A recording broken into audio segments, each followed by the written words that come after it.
원숭이, 바나나, 팬더곰이 있어요. 원숭이, 바나나, 팬더곰이 있는데 자, 이 셋 중에 2개를 묶으신다면 나는 원숭이와 팬더곰을 묶겠다. 한번 손 들어주시죠. 네, 몇 분 안 계시죠? 네, 이 한 10% 되려나요? 지금 이분들? 자, 그럼 나는 원숭이와 바나나를 묶겠다. 한번 손 들어주시죠. 거의 절대 다수가 그렇게 묶으십니다. 이쯤 되면 서양인들은요, 뒤로 낮아빠집니다. 경악을 금치 못해요, 서양은. 왜?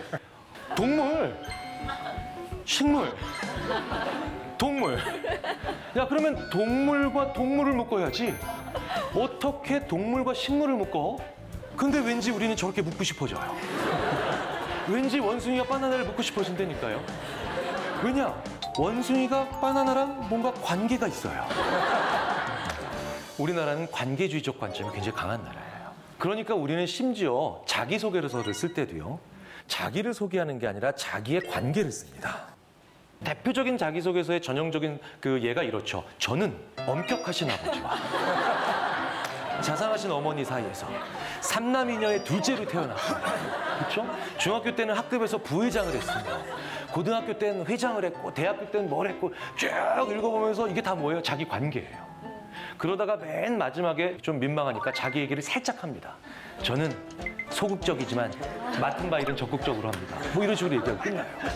우리나라 사람들은 나를 규정하는 방법이 나를 둘러싸고 있는 관계에 의해서 보통 규정이 되잖아요. 심지어 저는 예전에 어떤 친구가 자기가 사는 아파트를 설명을 하는데 이렇게 얘기하는 경우도 봤어요. 자기 아파트가 굉장히 뭐 멋지고 좋은 아파트라고 설명할 줄 알았더니 자기 아파트가 좋은 아파트래요. 근데 이유가 뭐냐면 자기 아파트에 정치인 누가 산대요.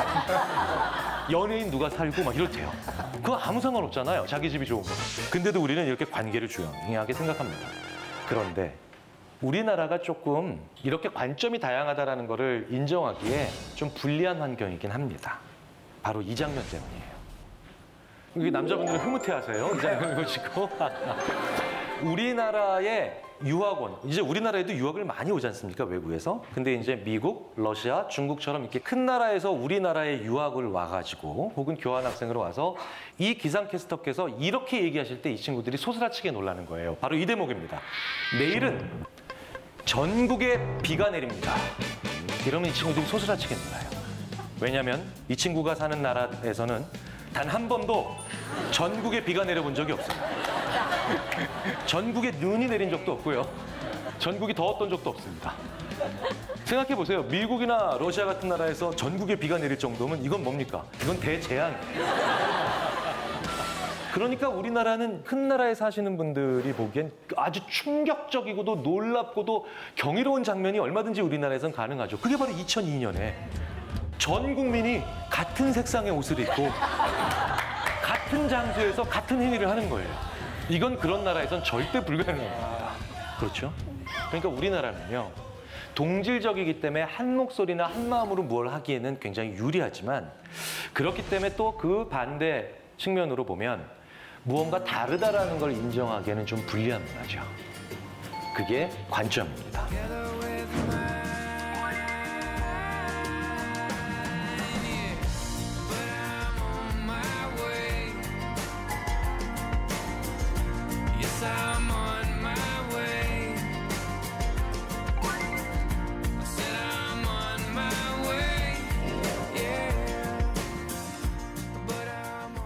T로 시작하는 단어가 더 많을까요? K로 시작하는 단어가 더 많을까요?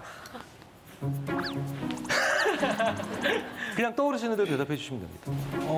저는 K요. K요. 자, 네. K라고 생각하시는 분 손 들어주시죠. 코리아. 몇 분 안 계세요? 자, T로 시작하는 단어. 네. T로 시작하는 단어가 더 많다고 훨씬 더 많은 분들이 대답하셨어요. 왜 이런 줄 아세요? 영어에 익숙한 분들일수록 T로 시작하는 단어가 더 많다라고 대답하세요. 왜? 자기 머릿속에 T로 시작하는 단어가 많거든요. 자, 심지어는 영어에서 ing로 끝나는 단어가 더 많니? 빈칸엔 빈칸으로 끝나는 단어가 더 많니? 이렇게 물어봐도 ing로 끝나는 단어가 더 많다라고 하는 말도 안 되는 오답이 나옵니다. 후자가 전자를 포함하죠. 자, 이게 감이 빨리 오셔야 돼요.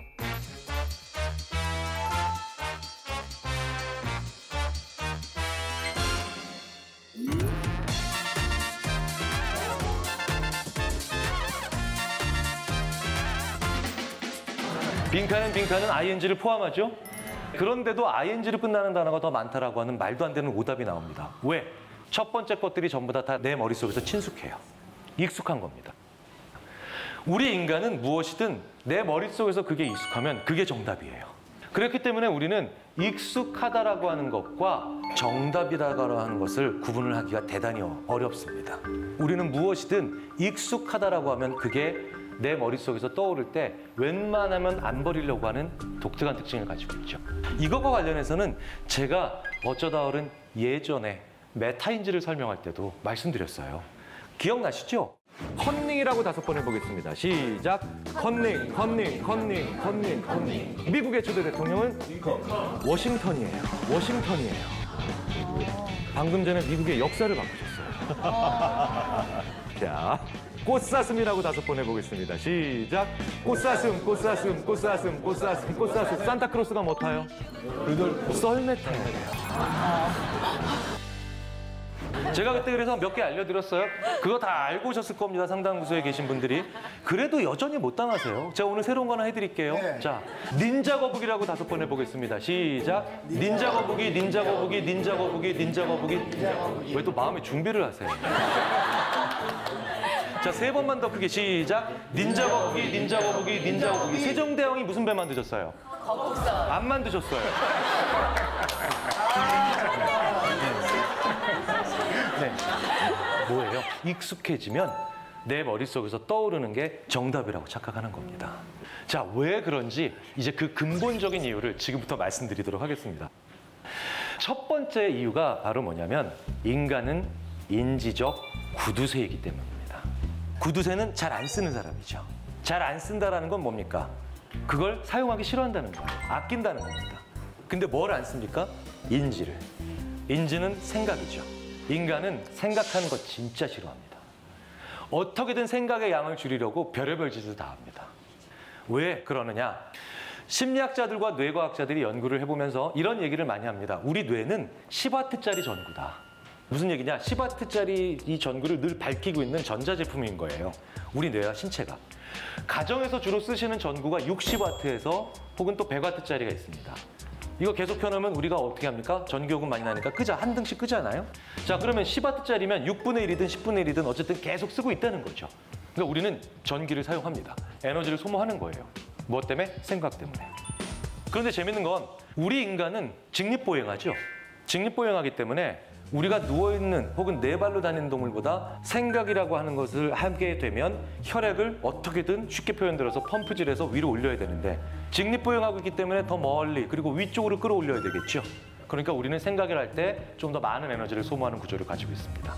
그런데 현생 인류의 조상 호모사피엔스라고 하잖아요. 호모사피엔스의 이 역사를 수만 년으로 잡고 있는데 이 긴 시간 동안 우리 인간이요. 99.9%의 시간 동안 어떻게 살았겠습니까? 배고프게 살았어요. 생각해 보세요. 지금 우리는 다이어트를 걱정하는, 과체중을 걱정하는, 자꾸 저를 보지 마시고요. 저는 과체중이 오래 살고 과체중이 장수한다는 그런 프로젝트를 지금 20년째 연구하고 있어요. 세상이 이래야죠. 살을 왜 뺍니까? 네. 요즘에 여자분들이 가장 고민 있는 게 그건 것 같아요. 다이어트. 그러니까 저도 이제 다이어트를 하고 나서 이제 계속 유지 중인데 뇌를 착각하게 만들어가지고 아, 다이어트에 도움되는 방법이 있을까라는 생각이 좀. 네. 지금 꽤 많은 분들이 웃으셨는데요. 실제로 이런 방법이 존재합니다. 네. 이런 얘기 많이 하시죠? 야, 너 요즘 고민 많구나. 얼굴이 반쪽이 됐네. 이 얘기 바꿔 얘기하면 너 뇌를 착각시켜서 다이어트에 성공했구나. 근데 그 메커니즘이 바로 뭐냐면 우리 자신의 뇌를 어떤 상황에 집어넣어서 무슨 생각을 하게 만들므로 인해서 우리가 좀 더 에너지를 긍정적으로 많이 소모해서 실제로 결과적으로는 약간 부수입이죠. 다이어트의 효과까지도 일어나는가에 대한 얘기를 좀 드려보겠습니다. 우리 인간이 배고픈 것을 걱정하지 않고 살아가는 데 대해서 뭐 100년, 200년도 안 됐겠죠. 그리고 여전히 지금도 사실은 수많은 국가에서는 굉장히 많은 분들이 배고픔으로 고통받고 계십니다. 인류의 사망, 즉 호모사피엔스의 사망의 압도적 1위는 질병이 아니죠. 전쟁도 아닙니다. 굶어 죽은 겁니다. 자, 그렇다면 우리 뇌는 생각을 하면 많은 에너지를 소모하는데 99.9%의 시간 동안 우리 인류는 배고픈 상태로 살았습니다. 자, 그러면 우리 인류가 살아남기 위한 최적의 세팅은 어떤 거겠습니까? 생각으로 인한 에너지의 양을 줄여야 되죠. 우리 인간은 그렇기 때문에 생각을 적게 하는 세팅을 우리 뇌에 구현해 놓는 겁니다. 왜냐면요, 저희 심리학자들끼리 농담으로 이런 말을 합니다. 원래 10W잖아요. 그냥 보통 우리 생각하고 살아갈 때 한 50W쯤 막 에너지를 써야 되는 경우가 있어요. 이때가 뭐냐 하면 학생들로 치자면 성적표를 받았을 때 이걸 어떻게 하면 부모님 안 보여드리고 숨길까. 저 같은 경우는 어제 술 먹고 늦게 들어갔는데 먼저 자고 있었던 아내가 어제 몇 시에 들어왔어?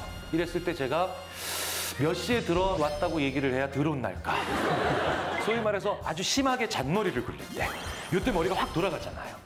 이때 저희 심리학자들끼리 농담으로 50W쯤 쓴다라고 얘기를 합니다.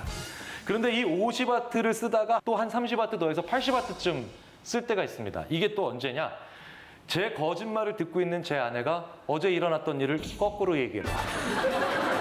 이러면 미칩니다. 심지어는 왜 안 풀리는 문제를 열심히 풀고 있을 때 이렇게 깊은 생각할 때 80W예요. 그리고 이때를요, 저희 심리학자들이 같은 시간 동안 중노동한 것과 마찬가지 에너지를 쓴다라고 표현합니다. 그 생각이 굉장히 많은 에너지를 쓰는 거예요. 자, 그런데 저희가 또 농담으로 100W 넘기는 경우가 있는 거야. 이거 엄청나게 에너지 많이 쓰는 거야. 그때가 언제는 줄 아십니까?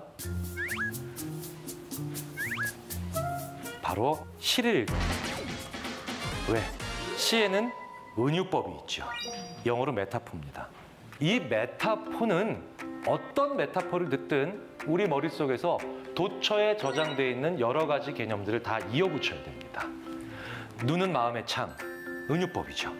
은유법인데 눈은 마음의 창이래라고 얘기를 하는 표현을 들으면 왜일까? 왜 그런 거지? 머릿속에서 막 뭡니까? 떨어져 있는 개념들을 이어붙여야 됩니다. 그럼 이 떨어져 있는 수많은 개념들을 이어붙이는데 어마어마한 에너지가 소모되겠죠.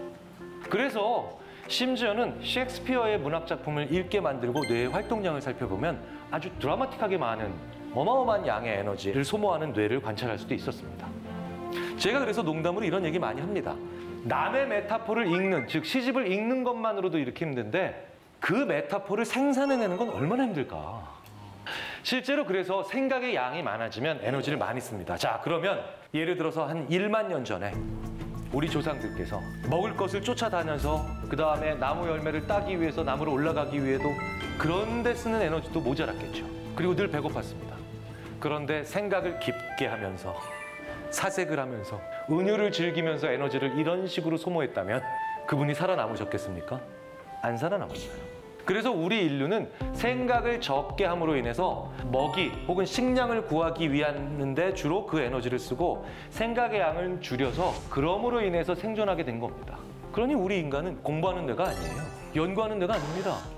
아직도 우리 뇌는 수렵과 채집하고 있는 그 상태에 있는 원시시대의 뇌예요. 그러니까 우리 인간은 뭡니까? 당연히 생각을 많이 하지 않는 습성을 지금도 가지게 된 거죠. 자, 그렇게 보면 우리가 생각의 양은 줄이면서도 누군가와 살아가면서 이 세상을 경험하면서 어떤 식으로 우리 머릿속에 생각을 돌려야 되는지가 분명해지죠. 제가 지금부터 여기 계신 분들의 기억력 검사를 한번 해보도록 하겠습니다. 지금부터요, 단어들을 계속 보여드릴 겁니다. 이 단어들 쭉 보시고요. 그냥 기억에 담으세요. 받아 적으시면 안 되죠. 그건 부정행위입니다. 그냥 쭉 보시고 머릿속에 집어넣으시면 됩니다. 자, 준비되셨죠? 자,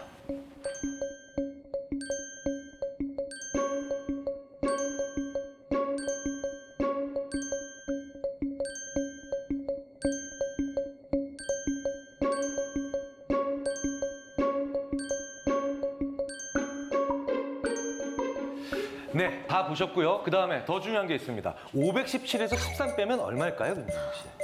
504라고 504. 네, 네. 자, 그럼 504에서 다시 13 빼면 얼마일까요? 491. 자, 그럼 491에서 13 빼면 얼마일까요? 270. 네, 뭐 그 답이 얼마든지 저한테는 중요하지 않습니다. 이제 저는 충분히 방해할 만큼 방해했습니다. 아까 보셨던 걸 쭉 계속 머릿속으로 되뇌이시면 안 되잖아요. 심리학자들이 이런 식으로 살아가기 때문에 미움을 받는지도 모릅니다. 자, 이제 그러면 솔직하게 나 저 단어 기억한다 라고 하면 이제 손을 들어주시면 됩니다. 문, 나 솔직히 기억난다. 손 들어주십시오. 오, 네, 거의 다 드시네요. 네, 내리시고요. 유리창, 기억난다. 손 들어주시죠. 네, 좋습니다. 네. 자, 창틀 기억난다. 손 들어주시죠. 네, 좋습니다. 내리시고요. 이게 좀 줄어들어야 되는데. 네. 자, 문지방. 네. 오, 더 많이 드시네요. 창문. 오, 창문 다 드시네요. 내리십시오. 창문은 없었어요. 창문은 없었어요. 네. 창문은 없었어요.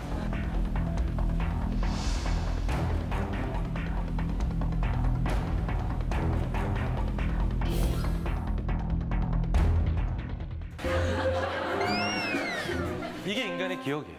실제로 서버라고 말씀을 드리면 블라인드나 아니면 커튼은 기억 못하셔도 창문은 기억하세요. 없었던 단어예요.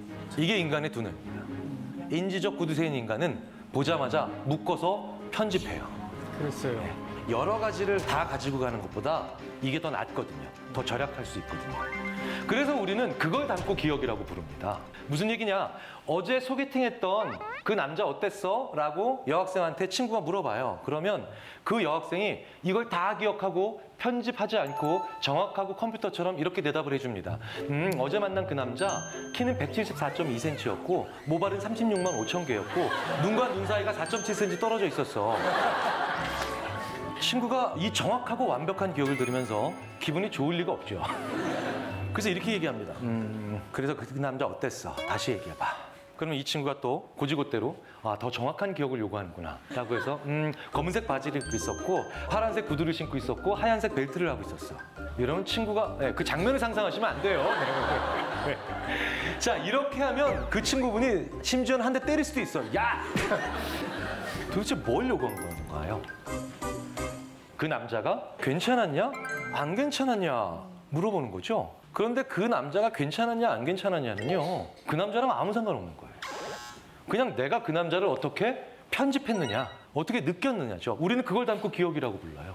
마치 여기서 유리창, 창틀, 블라인더, 커튼 이런 거를 보시면서 창문을 편집하시는 것처럼 우리 인간은 우리 눈과 귀를 통해서 들어오는 것 대부분을요 날립니다. 다 보내요. 순식간에. 그리고 뭐 하나를 남겨놓고 그걸 기억이라고 부르죠. 자, 굉장히 절약하죠? 맞고 틀리고보다 더 중요한 게 절약하는 거예요. 그래서 우리 인간은요, 재미있게도 무언가를 보게 되면 그 다음에 다음 것과 비교를 할 때 독특한 현상이 일어납니다. 자, 제가 지금부터 비슷한 두 장의 그림을 보여드릴 거예요. 그리고 난 다음에 어딘가 다른 부분이 있어요. 그 부분을 찾으시면 그냥 손만 조용히 들어주십시오. 은근히 쉽지 않을 거예요. 자, 시작하겠습니다. 시작. 네. 굉장히 다른 장면이 보입니다. 네. 이천수 씨 열심히 보고 계신데 아직 못 찾으셨나요? 네. 이제서야 몇 분 나오십니다. 설수연 씨 눈 동그랗게 뜨고 계시고 문지혜 씨도 동그랗게 뜨고 계신데, 네. 자, 좀 내려주시고요. 나 아직도 절대로 나 진짜 못 찾겠다. 손 들어주시죠. 꽤 많이 계시죠? 가보겠습니다. 이 부분이에요. 차이 많이 나죠? 차이 많이 납니다. 그런데 10초가 아니라 20초 넘어가도 이걸 잘 못 찾으세요. 자, 이번에 다음 장을 또 보여드릴 텐데 이건 더 큰 차이예요. 어마어마한 차이입니다. 이렇게 부담감을 드리고 이것도 마찬가지로 찾으시면 손을 들어주시면 됩니다. 준비되셨죠? 네, 시작하겠습니다. 야, 이건 정말 큰 차이입니다. 한 분, 두 분, 세 분, 네 분, 다섯, 여섯. 네, 이제 조금씩 들기 시작하십니다. 네, 찾으셨네요. 김정학 씨 찾으셨고, 노유미 씨 찾으셨고. 찾으셨네요. 자, 이제 내리시고요. 나 아직도 못 찾았다. 솔직히. 꽤 계시죠? 네. 여기입니다. 네, 여기입니다. 어마어마한 차이죠. 자, 그런데요. 이 그림을 동시에 놓고 보면 어떤 분이라도 1초 이상 안 걸립니다. 금세 찾을 수 있죠. 그런데 이걸 번갈아 보기 시작하니까 찾기가 어려워집니다. 이 현상을 체인지 블라인드니스, 그러니까 우리말로 변화맹이라고 합니다. 변화가 있다는 걸 모른다는 거죠. 왠지 아세요? 이미 첫 번째 그림을 보고 두 번째 그림을 볼 때 첫 번째 그림의 대부분이 날아간 거예요. 없는 거예요. 그냥 의식상에서 나는 첫 번째 그림을 봤어 라고 생각한 상태에서 두 번째 그림을 보고 계시니까 사실은 비교 불가한 거죠. 우리는 인지적 구두쇠이기 때문에 이렇게 기본적인 세팅을 가지고 있는 겁니다. 그래서 아무리 많이 봤어도 모르는 거 되게 많습니다. 이걸 행복이라고 한번 대입시켜보면 어떻게 될까요? 큰 행복 한 번보다 그것의 절반의 크기인 행복이 2개 있을 때 인간은 더 행복할 수 있다는 거예요. 그렇죠? 자, 그렇게 되면 또 이렇게 질문하시는 분들도 계실 겁니다. 그러면 200만 원을 두 번에 나눠주는 게 아니라 200만 원을 1원씩 200만 번 주면 그게 더 낫겠네? 그건 아니죠. 왜? 우리 마음속에 받았다고 치는 금액의 상한선이 따로 있어요. 자, 이걸 영어로 부킹 프라이스라고 합니다. 부킹이 뭡니까? 다른 생각하시면 안 됩니다. 부킹이라고. 부킹을 사전에서 찾으면 장부에 기입하다는 뜻이에요. 네. 그런 뜻으로 했기 때문에 우리가 이제 그런 무도유흥 접견업소에서 부킹한다라고 했을 때 기입하다. 마음속에 장부에 기입하다. 자, 부킹 프라이스, 부킹되는 가격이라는 게 있습니다. 그러니까 장부에 적어주는 가격이 따로 있다는 거죠. 예를 들어서요, 우리나라는요, 월급 몇 번에 한 번 받나요? 한 달에 한 번입니다. 월급이에요. 유럽 잘 아실 거예요. 유럽은 그 금액이 아무리 세도, 연봉이 아무리 세도 얼마에 한 번씩 받나요? 주급으로 받아요. 이게 뭐예요? 우리나라 사람들은 4주 받을 걸 합쳐서 한 번에 받아야 마음속에 집어넣습니다. 기입해줘요. 그런데 유럽 사람들은요, 자기가 총 받는 1년에 받는 돈이 얼마든 일주일에 한 번 그걸 받아도 받았다고 쳐주는 거예요. 생각해보세요. 지금 받으시는 월급 일주일에 한 번씩 4분의 1로 잘라받습니다. 감질만 나겠죠. 그렇죠? 아, 왠지 받은 것 같지도 않아요. 한국 사람들이 이 부킹 프라이스가 큰 거예요. 그러니까 한국에서는 한 달 정도는 모아놓고 줘야 왠지 그게 더 받았다라고 쳐서 마음속에 장부에 기입하는 겁니다. 자, 이런 차이들이 다 숨어 있는 거죠. 우리가 가지고 있는 수많은 심리학적인 이런 이야기들이 우리가 살고 있는 곳곳에서 묻어 있는 겁니다. 200만 원을 한 번에 받는 것보다 100만 원을 2번 받는다라는 게 더 크고 더 많이 받았다라고 느낀 건 200만 원짜리 행복 한 번보다 100만 원짜리 행복 2번 얻는 게 더 중요한 거죠. 연세대학교 심리학과의 서은국 교수라고 계십니다. 행복의 기원이라고 하는 굉장히 유명한 책을 쓰셨어요. 이 행복의 기원을 보면 중요한 얘기 하나 나옵니다. 행복은 크기가 아니라 빈도예요. 큰 행복 한 번보다 더 중요한 게 바로 뭐냐면 작은 행복이 여러 번 있는 거죠.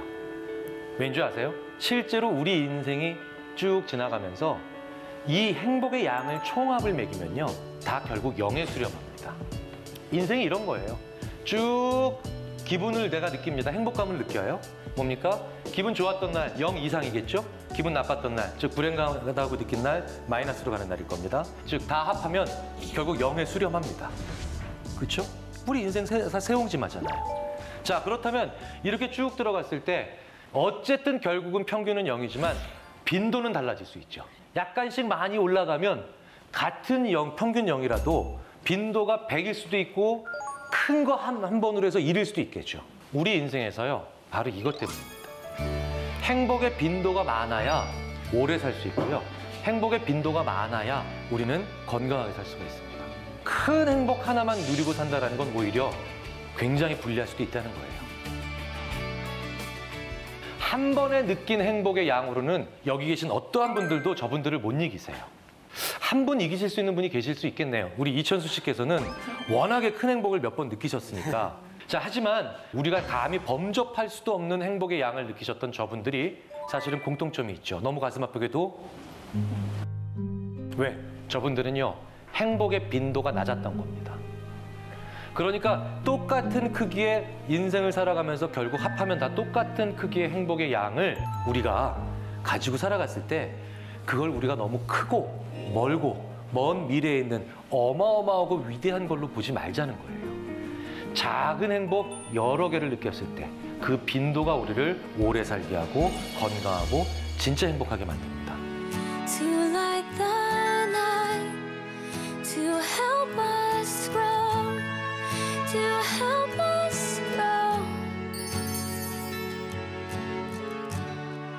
It is not said, I always know.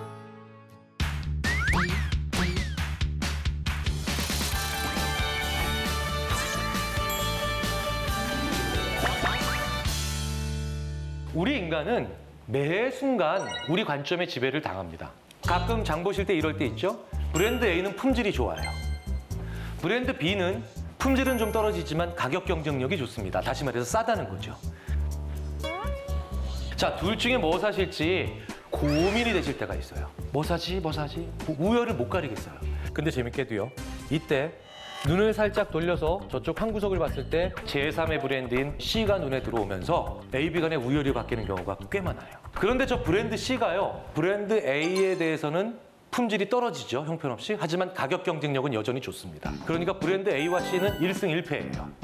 그런데 저 브랜드 C가 브랜드 B에 대해서 1승 1패가 아니라 2패를 당해요. 브랜드 C는 브랜드 B보다 품질도 떨어지고요, 가격 경쟁력도 안 좋습니다. 자, 그러면 브랜드 A와 B 사이에서는 원래 1승 1패였죠. 근데 브랜드 C가 들어오면서 내 머릿속에서 어떤 재밌는 계산이 벌어지냐면 A와 C 사이에서는 여전히 1승 1패인데 B와 C 사이에서는 B가 2승을 챙겨요. 종합 전적이 3승 1패가 됩니다. 브랜드 B가. 그래서 사람들은 사지도 않을 브랜드인 C 때문에 냉큼 브랜드 B를 손에 집어들죠. 이게 우리가 전 세계 수많은 매장에서 물건을 사고 전 세계 수많은 사람들 사이에서 사람을 선택하고 전 세계에서 수많은 대안들 중에서 대안을 선택하는 과정에서 부지불식간에 일어나는 일들입니다. 내릴 수 없었던 결론이 어느 순간 나도 모르는 사이에 별다른 이유 없이 결론이 쉬워지면 이걸 의심하셔야 돼요. 직관을 따르거나 감을 따른다는 건 원래부터 결론을 내릴 수 있는 건데 이건 믿을만 하죠.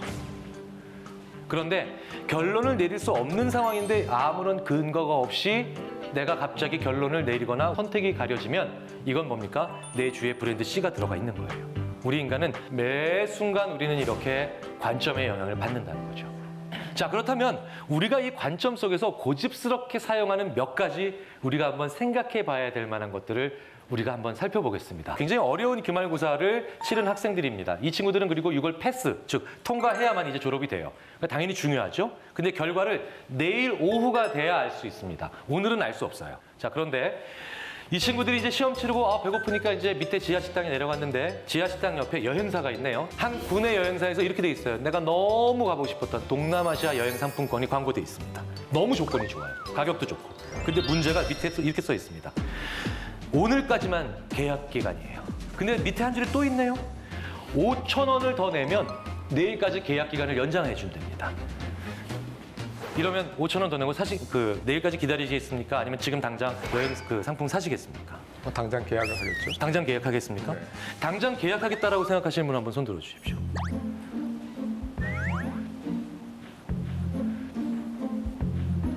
$5,000원 더 내고 내일까지 기다린다고 생각하시는 분 손 들어주세요.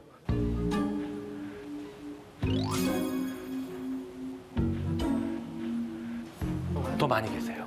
네. 그러니까 성격이 우리나라 평균 국민들보다 좀 다르신 거예요. 자, 어쨌든 한 70%에서 80%에 해당하는 분들이 5,000원 더 내고 내일까지 기다린다고 하셨어요. 자, 그런데요, 한 사람 한 사람마다 이렇게 얘기해 줍니다. 야, 내가 조교한테 먼저 알아봤는데 너 시험 떨어졌대. 너 여행 그래도 갈 거야? 그러면 대부분 학생들이요, 그래도 갈 건 가야죠. 어차피 한 학기 더 다녀야 되는 건데 방학 때 뭐 하겠습니까? 이거 가요. 그리고 또 나머지 3분의 1 학생들한테 제가 이렇게 얘기해 줘요. 너 내가 조교한테 먼저 알아봤는데 너 시험 패스했대. 너 여행 갈 거야? 당연히 가야죠. 그럼 뭐예요? 어차피 갈 거였죠. 근데 왜 5,000원 더 내고 내일까지 그 상품권을 연장시킵니까?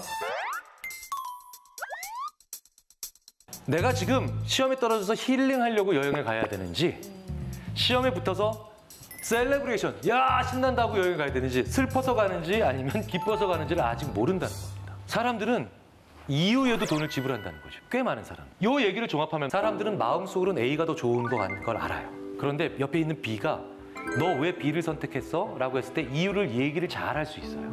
A보다 B를 더 선택에 대한 이유를 잘 얘기할 수 있기 때문에 A가 좋은 걸 머릿속으로 알면서도 B를 선택하는 경우가 허다하다는 거죠. 우리가 어떤 사람은 이렇게 몰아붙여서 더 열등한 걸 고르게 할 수도 있고, 우리 자신으로 그 이유를 얘기하기 위해서 더 열등한 걸 선택할 수도 있다는 겁니다.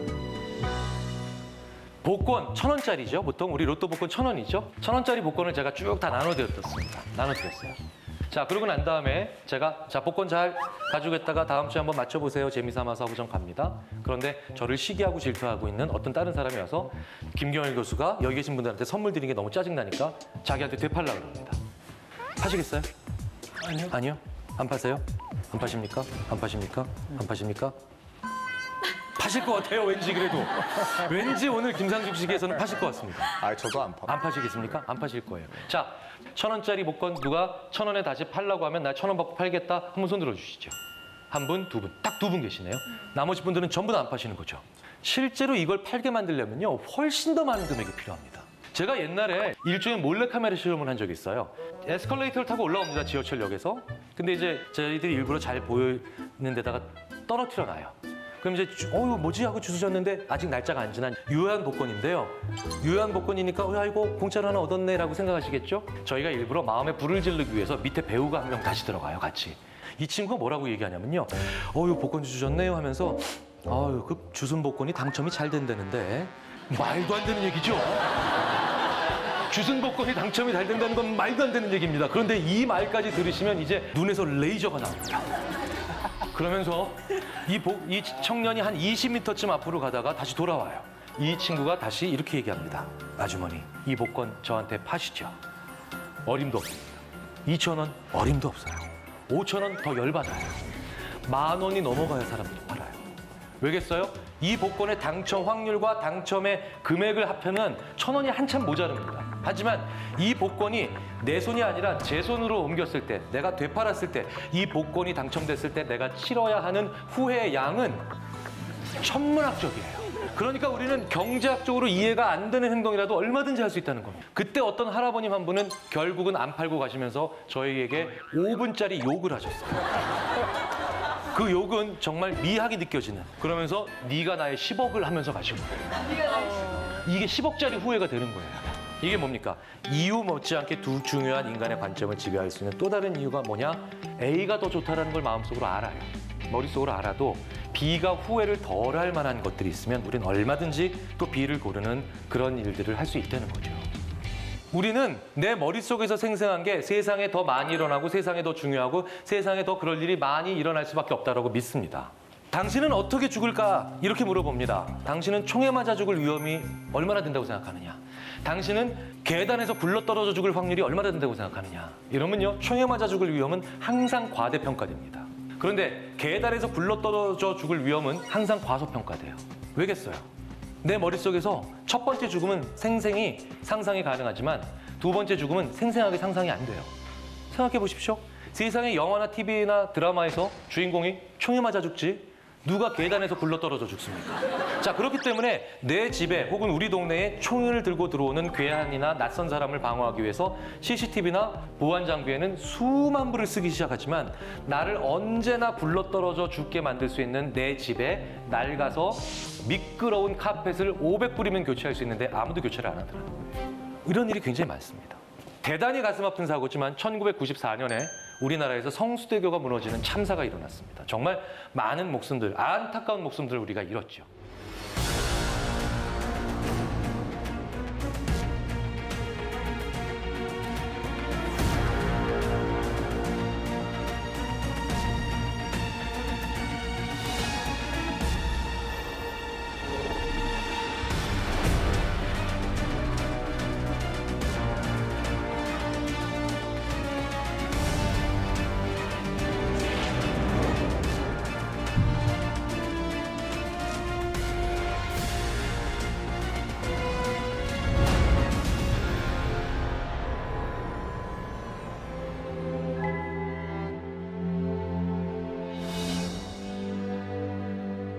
그런데 저 장면을 보면 어이없는 일들과 하나 연결이 됩니다. 하얀색 버스가 하나 넘어져 있어요.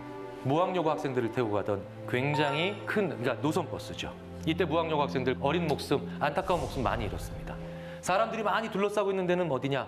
승용차들이 뒤집어진 데예요. 이때도 많은 분들이 여기서 돌아가셨습니다. 저기 지금 파란색 작은 물체 하나 보이세요? 네. 저게 기아 자동차의 본거예요. 쟤만 안 뒤집어졌어요. 왜? 저 때 경찰의 날 상 받으러 가던 의경들이 많이 타고 있었어요. 과적이었죠. 쟤만 안 뒤집어졌어요. 이것만 안 넘어졌어요. 그래서 이때 당시에 이 친구들이 먼저 나와서 구조 활동을 합니다. 전 국민이 그 다음 해에 삼풍백화점 무너지는 또 다른 참사 보기 전에 8개월 동안 이 사진을 거의 매일 봤죠. 아마 생생하실 겁니다. 저 안 뒤집어진 봉고를. 그래서 그때 당시에 저의 기아 자동차의 영업사원이라던 제 친구 하나가 저한테 대단히 당황스러운 이야기를 얘기하더라고요. 요즘 우리 기아 자동차의 봉고가 잘 팔린대요. 내 머릿속에서 하나 생생한 것만으로도 이렇게 말도 안 되는 일이 벌어진다는 겁니다. 꽤 많이 팔렸어요, 그때. 특히 어떤 색 위주로? 파란색 위주로. 웃지 못할 일이죠. 그런데 이게 또 뭡니까? 우리 머릿속에서 생생하면 이런 일들이 벌어진다는 거예요. 저는 그래서 내가 해봐서 아는데 내 경험에 의하면 이 말을 하실 땐 늘 조심하라고 얘기를 해드립니다. 왜? 이게 굉장히 무서운 말이에요. 내 머릿속에서 생생하다는 것 뿐이거든요. 그게 다른 사람들의 머릿속, 더 나아가서 세상도 이렇게 이루어지는 거랑은 아무 상관없을 수 있습니다. 이것 말고도 우리 자신을 배신하는 상식적인 기대의 오류들은 굉장히 많습니다. 동전 던지기를 8번 합니다. 동전 던지기를 8번 하면요. 앞면, 뒷면, 앞면, 앞면, 뒷면, 앞면, 뒷면, 앞면. 뭐 이런 식으로 8번 나오면 그냥 그런 것보다 하시겠죠. 근데 8번이 연속적으로 앞면이 나와요. 그럼 뭔가 신기해. 그러면 9번째 던졌을 때 첫 번째 앞면, 뒷면, 앞면, 뒷면, 앞면, 앞면 이런 식으로 나왔을 때는 9번째 던졌을 때 뭐가 나오든 이상할 게 아닌데 8번 연속 앞면이 나왔으면 9번째 던지면 이제는 왠지 뒷면이 나와야만 왠지 세상이 공정한 것 같아요. 뭔가 이상하지 않아요. 이게 바로 뭡니까? 일명 도박사의 오류라고 하는 겁니다. 굉장히 곳곳에 많습니다. 제가 모 게임 회사에서요. 밤에 전화 상담원들한테 전화해서 이분들한테 전화해서 입에 담을 수 없는 욕을 하시는 저처럼 술 취한 중년 남자들. 게임을 하시다 뭔가 화가 나신 거예요. 근데 막 너무 폭언을 퍼부시는 거예요. 근데 이분들이 도대체 어떤 폭언을 퍼붓는지 조사를 해봤더니 뭐 로그인이 잘 안 돼요. 게임이 작동이 잘 안 돼요. 이게 아니에요. 내가 지금까지 맞고를 2,000판을 쳤는데 아직 5광이 안 나왔대요. 너희들의 음모래요. 근데 생각해 보십시오. 맞고를 2,000판을 치든 5만 판을 치든 1,000판을 치든 지금 당장 맞고에서 5광이 나올 그 작은 확률은 늘 똑같은 겁니다. 근데 우리는 언제나 이렇게 이제 나올 때가 됐다고 합니다. 야구 중계 방송을 들을 때도요. 굉장히 이런 거 많이 보십니다. 이제는 안타를 칠 때가 됐대요. 8회쯤에. 네. 근데 그 이유가 재밌어요. 앞선 3타석에서 안타를 못 쳤기 때문입니다. 자, 이런 식으로 우리는 굉장히 많은 경우에 이젠 나올 때가 된 것들을 얘기해요. 우리나라의 로또 번호를 분석하는 사이트, 그래서 이젠 다음에 나올 번호를 얘기해주는 분석 사이트가 얼마나 많은데요. 이게 다 뭐예요? 도박사의 오류예요. 도박사의 오류는 주로 누구와 많이 저지르느냐? 관중, 관람객 혹은 제3자들, 관찰하는 사람들이 많이 저지르는데 반대로 지금까지 그랬으니까 앞으로 더 그럴 거야 라고 하는 일명 뜨거운 손 오류는요. 이걸 직접 하는 사람들이 꽤 많이 또 빠지는 함정이에요. 농구에서요. 한 선수가 어려운 슛을 성공시키면 그 다음에 그 선수한테 패스가 자꾸 몰립니다. 축구에서도 전반전에 어떤 선수가 골을 넣으면 그 선수한테 패스가 자꾸 들어가요. 왜? 그 선수가 골을 넣을 확률이 자꾸 높다고 생각하는 거예요. 그렇죠. 예. 그래서 꽤 많은 경우에 전반전에 골 넣었던 선수가 너무 자기한테 무리하게 패스가 집중되니까 후반에 체력이 떨어져서 교체되는 경우가 굉장히 많다는 연구가 있는데 사실인가요, 이천수 씨? 그것도 그렇고 네. 추가골을 넣을 수 있는 가능성도 높고 그렇죠. 많이 오니까. 네네네. 그러니까 우리가 그런 착각들을 하고 살아간다는 겁니다. 그런데 추가골을 넣으면 이렇게 뭐라고 생각해요? 거봐, 우리가 맞았잖아. 이렇게 생각하죠. 단순히 패스가 많이 가기 때문에 확률 자체가 높아지는 건데요. 이런 모든 것들이 우리 자신을 배신하는 상식적 기대인데 왜겠습니까? 우리 자신, 인간은 아주 사소한 것도 생각을 쉽게 종결해주는 2가지 종류의 정보가 오면 우리는 거기서부터 못 벗어나요. 그 2가지가 바로 뭐냐? 이런 모든 것들이 우리 자신을 배신하는 상식적 기대인데 왜겠습니까? 우리 자신, 인간은 아주 사소한 것도 생각을 쉽게 종결해주는 2가지 종류의 정보가 오면 우리는 거기서부터 못 벗어나요. 그 2가지가 바로 뭐냐? 명사와 숫자예요. 자, 2가지 표현을 들려드리겠습니다. 첫 번째 표현이고 2번째 표현이었는데 내용적으로 완전히 똑같습니다. 자, 첫 번째 느낌은 이겁니다. 영식이가 사람을 죽였대라고 하면요. 사람들의 반응이 이래요. 그게 왜 그랬대? 무슨 일이 일어났대? 이렇게 얘기합니다. 그런데 똑같은 표현인데도 명사를 사용하면 느낌이 다릅니다. 영식이가 살인자래. 이런 느낌이 달라요. 사람들이 더 그리고 단정적으로 나옵니다. 영식이가 사람을 죽였대라고 하면 왜 그랬대라고 물어보는데 영식이가 살인자래라고 얘기하면요. 진짜 나쁜 놈이구나. 단정적으로 나오고 생각을 멈춥니다. 명사를 들으면 이런 일이 벌어지는 거예요. 탔거든요, 피해자분들이. 그분들이 왜 그랬을까요? 왜? 그냥 어떻게 보면은 같은 지역 주민? 그리고 너무나 선한 얼굴? 제가 뭐 어디까지 가세요라고 물어봤을 때 너무나 그 주변에 대해서 잘 알고 설명해 주셨기 때문에 우리 동네에 같이 사는 분이 아닐까라 그래서 그냥 이렇게 탈 수도 있었을 것 같은데요. 네, 그렇죠. 맞습니다. 강호순이 굉장히 말을 잘했다고 합니다. 그러니까 거의 뭐 사람 찜쪄 먹을 정도로 말을 잘했다. 그 정도로. 근데 결정적인 건 뭐냐면 범행을 쓰였던 차 조수석에 자기 아들 사진을 뒀다. 거기다가 아들이 가지고 있는 곰인형도 같이 두고. 안심시키려고. 그렇죠. 이게 일종의 범행 장치를 이용하는 겁니다. 그러면은 마치 아주 자상한 가장이 아들한테 선물 주러 가는 길에 차 태워드릴게요라고 하는 겁니다. 우리가 생각하는 이 범죄자라고 하는 게 문 열고 가세요 이렇게 얼굴이 저처럼 이렇게 갖고 천만에 맞습니다. 그 범죄에는 그 범죄에 맞게끔 진화된 방법이 있는 겁니다. 저한테 질문을 하시는 분들이 있습니다. 사기꾼은 어떻게 생겼어요? 이렇게 물어봅니다. 그러면 사기꾼은 사기꾼이 생겼어요. 답을 하는데 그럼 막 화를 내죠. 장난하는 거냐. 근데 진짜 사기꾼 같이 생겼어요. 진짜 사기꾼 같이 생겼어요. 그게 어떻게 생긴 거예요? 전대를 옆에 두르고 여기다가 막 뽀글이 파마를 하시고 그런 분인데 200억대 갯돈 사기의 주범입니다. 다가가기 되게 쉽게 만드는. 그렇죠. 맞습니다. 범죄자는 바로 그겁니다. 다가가기 쉬운 세팅을 온몸으로 하는 사람이 범죄자입니다. 어머. 그러니까 억지로 해도 잘 안 되는 부분입니다. 야. 그래서 경찰들이나 프로파일러들이 실제로 이제 그런 범인들을 계속 보면은 요건 사기꾼, 방화범, 패스, 이 얼굴에, 이 몸에 나타나는 겁니다. 그러게. 보통의 일반 우리 시민분들은 그런 분들을 만날 일이 별로 없지 않습니까? 근데 적어도 이런 고정관념, 말하자면은 아들 사진을 차에 두는 가정적인 남자는 범인이 아닐 거라고 하는 그 부분은 사실은 한 번 정도만 생각하시면 될 거라는 거죠. 그만큼 전형적인 사이코패스 아니면 전형적 범죄자는 자기 주변이라든가 자기의 행동을 철저히 통제할 수 있는, 이미지를 통제할 수 있는 사람이다라고 하는 겁니다. 그 다음에 강호순의 농장과 그 식당을 들이쳐갖고 검거할 때 저 사진이 있어갖고 저 사진을 왜 걸어뒀을까라고 본인한테 물어봤는데 너무 따뜻해 보이지 않아요? 대답을. 맞아. 실제로는 잡아먹었습니다. 실제로는 잡아먹었습니다.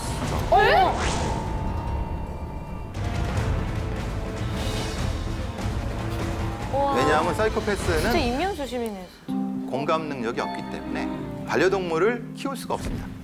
어머. 공감 능력이라는 건 감정을 통해야 되지 않습니까? 터미네이터라는 영화 아시나요? 네. 터미네이터에서 기계인간을 탐지하는 원시적인 방법이 뭐죠? I will be back.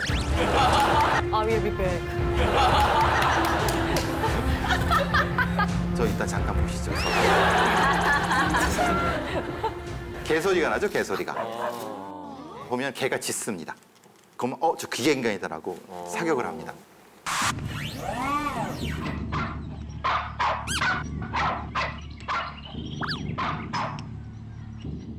동물들은 얼굴 표정을 봅니다. 사람의 표정을 봅니다. 그러니까 기계인간은 표정이 없는 겁니다.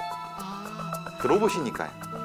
그래서 보통 우리가 반려동물을 키우시지 않습니까? 개도 이렇게 눈을 쭉 보고 하죠. 근데 서로 교감을 하는 거지 않습니까? 근데 이제 교감을 못 하니까 이게 키울 수가 없는 겁니다. 사이코패스의 특징을 앞에 나온 걸 조금 정리를 하자면 세 가지 정도입니다. 아주 극단적인 자기중심성입니다. 그러니까 아까 말씀드린 그런 거죠. 자기밖에 모릅니다. 그러니까 주변에서 사람이 죽어가도 자기 여기 칼자국 나는 데서 응급실에 갑니다. 그래서 의사한테 뭐 빨리 좀 해달라고 하는데 옆에서 사람이 죽어갑니다. 그럼 상관없고 막 이게 이제 극단적인 자기중심성이고 연쇄살인 유영철 같은 경우가 그 많은 사람을 죽이고도 절대 자기 잘못이라고 했습니다. 그러니까 표현이 그렇지만은 나한테 죽은 여자들이 몸 관수를 못했기 때문에 내가 죽인 거다. 뭐 이렇게 표현하는 거죠. 그러니까 이제 이런 부분이 그렇고 지금 재판 중인 사건이죠. 인천 연수구에서 초등학생을 잔혹하게 살해한 사건에서 17세 김양이라고 하는 사람이 구치소에서 한 말이 있죠. 뭐가 가장 힘드냐 했더니 날씨가 좋은데 벚꽃 못 보러 가는 게 제일 힘들어요 라고 하는 거예요. 핵심적으로는 자기 중심으로 돌아가는 세상입니다. 그러니까 자기를 방해하면은 거의 가차없이 용서하지 않는 부분이죠. 그것과 연관되는 것이 두 번째입니다. 강한 자극 추구입니다. 아주 강한 자극. 요건 이제 뭐냐면 앞서 말씀드린 것처럼 시각적인 부분이 있겠고 촉각적인 부분이 있고 청각적인 부분이 있습니다. 보통 인문학적인 형태의 만족이라든가 사람과 같이 사는 것의 만족 이런 것들이 아니라 아주 극단적인 자극입니다. 그래서 보통 연쇄살인범들의 살해 방식이 되게 잔인한 것은 죽어가는 장면을 보려고 하는 시각적인 욕구, 그리고 죽어가는 것 속에 들리는 소리 같은 거, 그리고 그 시체를 만짐으로써 느껴지는 차가움을 느끼고자 계속 반복적으로 하는 거거든요. 이걸 거꾸로 이용할 수 있는 겁니다. 프로파일러들은 독특하게 소리와 연관되어 있는 사이코패스구나, 색깔과 관련된 사이코패스구나, 아니면 이것은 촉각과 관련된 사이코패스인가를 그 사람의 얘기를 들어보면서 찾아가는 부분이라는 거죠. 이제 세 번째 같은 경우가 뭐냐면 늘 일탈을 합니다. 보통 이제 그 사이코패스들이 어렸을 때는 잘 나타나지 않고 한 청소년기에 나타난다고 하는데 사실 그건 조금 오해가 있는 부분이 있는데요. 한 7, 8살쯤 되면 뭘 하냐면 길 가든 간판을 뻥 찹니다, 그냥. 자기가 피해가면 되잖아요. 근데 왜 이게 내 앞에 있어야 돼? 라고 자기가 생각을 합니다. 근데 처음에 그렇게 되면 어떻게 됩니까? 혼나죠. 가게 주인한테 혼나죠. 그럼 이제 조금 발전을 합니다. 멀리 가서 비비탄총으로 빡 쏩니다. 복수. 네, 그렇죠. 요게 사소한 범죄를 반복적으로 함으로써 그래도 된다고 생각을 하고 그걸 통해서 만족을 얻고 그 경험을 통해서 머릿속에 뇌 구조가 바뀌어갖고 진화되고 그 다음 단계로 넘어가게 되는 형태가 됩니다. 자, 요 사이코패스 얘기를 했으니까 혹시 그 소시오패스라는 말씀 들어보신 적이 있나요? 네. 그런 역할도 많이 했습니다. 그러셨을 것 같아서 물어봤습니다. 차이점에 대해서 혹시 아시는 게 있나 해서요. 요 사이코패스 얘기를 했으니까 혹시 그 소시오패스라는 말씀 들어보신 적이 있나요? 네. 그런 역할도 많이 했습니다. 그러셨을 것 같아서 물어봤습니다. 차이점에 대해서 혹시 아시는 게 있나 해서요. 글쎄요, 그거 알고 싶어서 제가 나온 건데요. 예, 대부분의 분들이 강성진님 같이 생각하실 겁니다. 사이코패스, 소시오패스 무슨 차이가 있지? 라고 생각합니다. 그러니까 보통은 그냥 같이 쓰는 경우도 있고 그렇거든요. 근데 실제로 소시오패스, 사이코패스는 병이 아닙니다. 이게 일종의 행동 습성입니다. 그러니까 반사회적인 그런 것이 몸에 습성화되어 있는 어떤 인간형을 얘기를 하는 겁니다. 근데 소시오패스는 사이코패스 범주에서 어떻게 보면 조금 약간의 하위 범주라고 볼 수 있는 겁니다. 조금 다른 건 뭐냐면은 사이코패스는 약간 선천적인 기질이 있다고 합니다. 그것과 대비돼 갖고 소시오패스는 이제 후천적인 부분이 강합니다.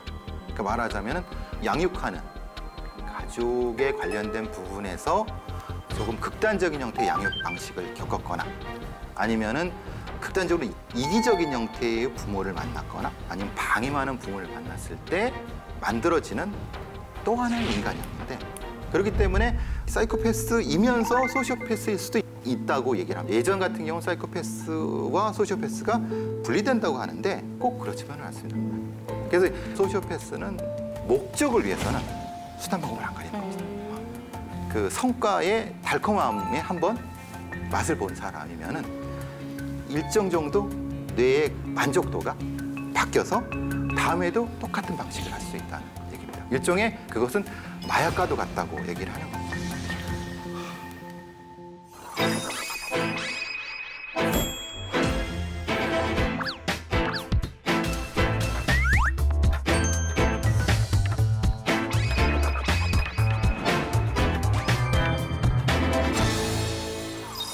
자, 보통 이 성범죄는 하루 중에 어느 시간에 제일 많이 발생할까요?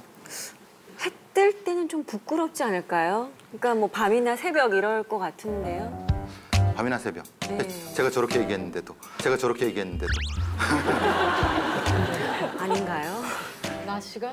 보통 우리가 강력범죄라고 하면 살인이나 성범죄, 특히 강도, 그 정도를 얘기를 하는데 정확한 답은 그겁니다. 정해진 시간은 없다는 겁니다. 그럴 거면 왜 물어보셨어요? 정해진 시간이 없다는 건 뭐냐면 거꾸로 하면 피해자가 취약한 시간입니다. 대체적으로 보시면은 이제 알 수 있습니다. 그래, 낮 시간이네. 예. 요거는 이제 마포에서 벌어졌던 연쇄 강간 사건을 일별하고 있습니다. 보시면 아시겠지만 다른 것보다는 어떻습니까? 너무 밝을 때. 예, 그렇죠. 피해 시간. 근데 요거는 어떻게 해야 되냐면요. 피해자의 연령과 연관시키면은 충분히 이해할 수가 있습니다.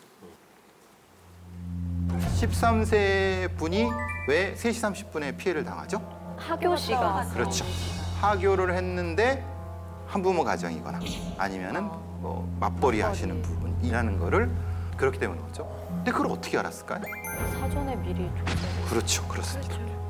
이런 종류의 범죄를 저지르는 범인은 굉장히 사전 조사가 치밀합니다. 그리고 충동적인 게 아닌 거예요. 그렇죠. 성과 관련된 범죄는 80%가 누구라고 그랬죠? 면식범. 그렇죠. 예. 비면식은 충동성이 있잖아요. 그죠? 말하자면 으슥한 어떤 골목에서 우연히 이제 범죄를 당한다라고 하는 것도 20%가 있습니다. 근데 상당히 다수는 그렇지 않습니다. 저 표가 그걸 말해줍니다. 지금 27세의 저 분은 저 시간에 왜 범죄를 당했을까요? 밤에 일하시고 아침에 주무시는. 땡! 땡. 저분은 가정주부셨어요. 다 출근하죠. 예, 그렇죠. 예, 예. 남자가 없을 때. 그렇죠. 예. 그건 역으로 생각하면 어떻습니까? 그 범죄자는 관찰하고 있었다는 거. 자, 그 다음에 뭐 시간대는 뭐 26세, 2시, 뭐 18세, 4시 40분 아까 말씀드린 거랑 같다고 생각을 하고요. 이게 동일범의 소행인 거예요? 예, 동일. 우리나라의 연쇄 성범죄의 특성은 한 범인이 최대 100건 이상 넘게 합니다. 그러니까 아니 그때까지 안 잡아주시고 뭐 하는 거예요 정말. 그러니까요. 실제로는 뭐냐면은 우리는 암수범죄가 많습니다. 왜냐하면 2013년도 이전에 친고죄가 폐지됐지만은 친고죄 이전에는 실제로 신고를 하고 해야지만이 가능한 부분이기 때문에 실제로는 그런 부분이 분명히 있습니다. 그래서 한국형사행정연구원에서는 연구 결과에 의하거나 대검찰청 범죄 보고서 같은 데를 보더라도 성범죄 같은 경우는 지금은 조금 다르지만 실제에 신고되고 처리된 사건이 10건이라고 하면 그 지역에서 100건이 벌어진다고 생각하시면 됩니다. 침입 방법도 잠깐 보시겠지만 우리가 이런 강력범죄를 생각했을 때 무시무시한 무기를 가지고 협박해서 들어갈 거라고 생각하시면 절대 그렇지 않습니다. 절대 그렇지 않습니다. 제일 많은 게 이제 따라 들어가기입니다. 문이 열린 상태로 따라 들어가는. 여러분 상상도 못 하셨겠죠? 당연히 이런 범죄자들은 문을 따고 막 부수고 창문을 깨고 막 들어올 거라고 생각하시죠? 근데 그런 경우는 훨씬 적습니다. 저기서 보시는 것처럼 따라 들어가기 아니면 숨어 있기, 택배 가장 뭐 이런 것들. 그러니까 지능을 이용하는 방법들입니다. 근데 그거는 마찬가지입니다. 시간대와 연결이 됩니다. 낮 시간대니까 방심을 하게 되는 거죠. 그 낮 시간도 어떤 낮 시간이냐면요. 낮과 밤이 변하는 시간입니다. 보통 5시, 6시 그 사이. 그러니까 활발하게 움직이고 있어갖고 저 사람이 진짜 범죄로 들어간 건지 아닌지를 착각하게 만들 수 있는 것. 그게 강력범죄의 문제죠. 밤에는 오히려 문을 더 잠. 그렇죠. 꽉꽉 잠굽니다. 그리고 경계를 합니다. 그리고 저같이 나이 든 사람은 밤기가 박습니다. 부시락만 하면 막 했죠.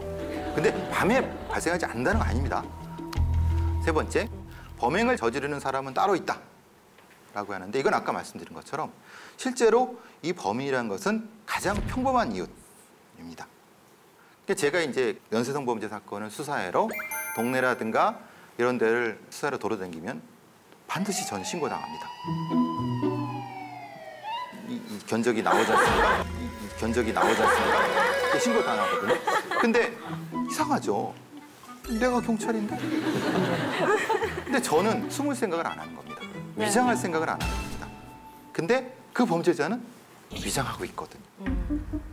보통 탐문 수사를 할 때 그 슈퍼 아주머니한테 이상한 사람 지나가지 않았어요라고 물으면 바보입니다.